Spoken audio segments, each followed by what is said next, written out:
Directly aligned also on a very important principle, and that is the principle of fiscal responsibility. We are the party that delivers and ensures that. So we have a number of aims here. Our aim is to deliver on our promises in this big, beautiful bill regarding things like border security and restoring peace through strength and American energy dominance and regulatory reform to get the economy really humming again. And of course also tax relief, tax reductions. We have to make the tax cuts permanent, and that's all involved and enveloped in this big effort, and all the other promises and priorities we made.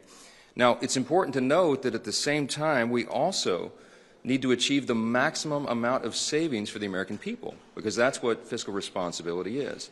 And we even want to start reducing the deficit.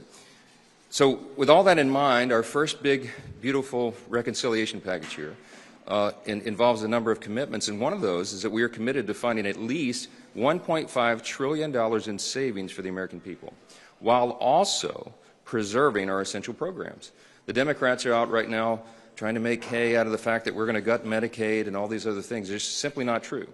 We're going to protect the essential programs for everybody who's eligible to receive those, and you'll see that reflected in the final bill. But I think it's very important for us to note that we'll be looking for $1.5 trillion in savings, and I can tell you that many of us are going to aim much higher and find those savings because we believe they are there. We want to make government more efficient, effective, and leaner for the American people. And I think that will serve every American of every party, and we're happy to do that. This morning we'll take the next big step in that process, and I just want to say I'm very happy to have our partners in the Senate working so closely with us as one team. One unified team, which is very important for us to deliver on all these objectives. And I can't tell you how much I thank Senate Majority Leader Thune for his principled, steady leadership and his resolve through this entire process, and I'm delighted to yield the podium to him next. Thank you.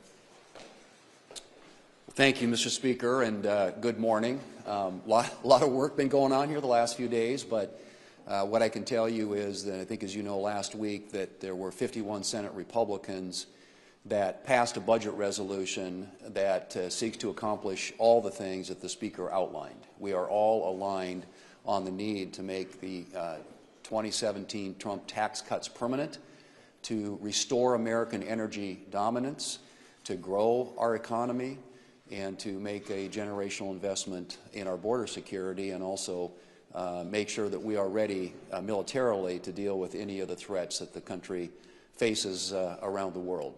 And those are all things that are addressed in this budget resolution, which is why it's really important that we act. The budget resolution, as you know, is the first step. It unlocks budget reconciliation, which is where all this can be achieved.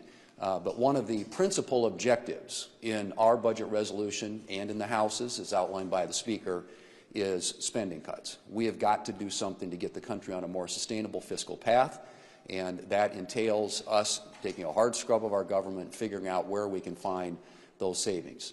And our ambition in the Senate is we are aligned with the House in terms of what their budget resolution outlined in terms of savings.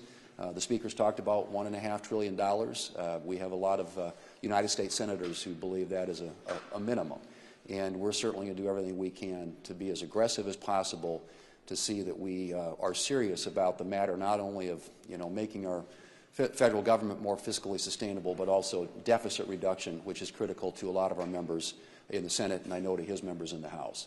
So we're ready to move forward. I'm hoping that the Speaker and his team and his House colleagues can succeed today, get the budget resolution passed, and that will set us up for the next step in this process, which enables us to achieve all the things on President Trump's agenda, including those I just outlined. But absolutely essential that we work really, really hard to see what we can do to make government smaller, more efficient, and more accountable to the American taxpayer.